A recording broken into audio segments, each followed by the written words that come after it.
جو قصب حلال نہ کر سکے اس کا نکاح نہ کرنا بہتر ہے، کیونکہ قصب حرام ایسا گناہ ہے کہ کوئی نیکی اس کا تدارک نہیں کر سکتی۔ عورتوں کو ضعف اور ستر سے پیدا کیا گیا ہے۔ ضعف کا علاج خاموشی اور ستر کا علاج پردہ ہے۔ کبھی بھی غصے میں طلاق کا لفظ زبان پہ نہ لاؤ، کیونکہ اللہ کو یہ امر سخت ناپسند ہے اور عورت کی دل شکنی کا موجب ہے۔ بچوں کی اصلاح مکتب میں ہوتی ہے اور عورتوں کی اصلاح گھر میں۔ دولت عورت کے پیچھے آتی ہے۔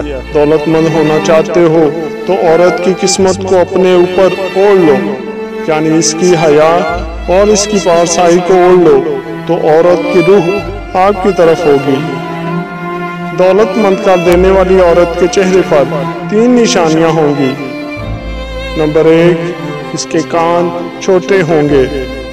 نمبر 2، اس کی آنکھیں موٹی ہوں گی۔ نمبر 3، اس کا ماتھا بڑا ہوگا۔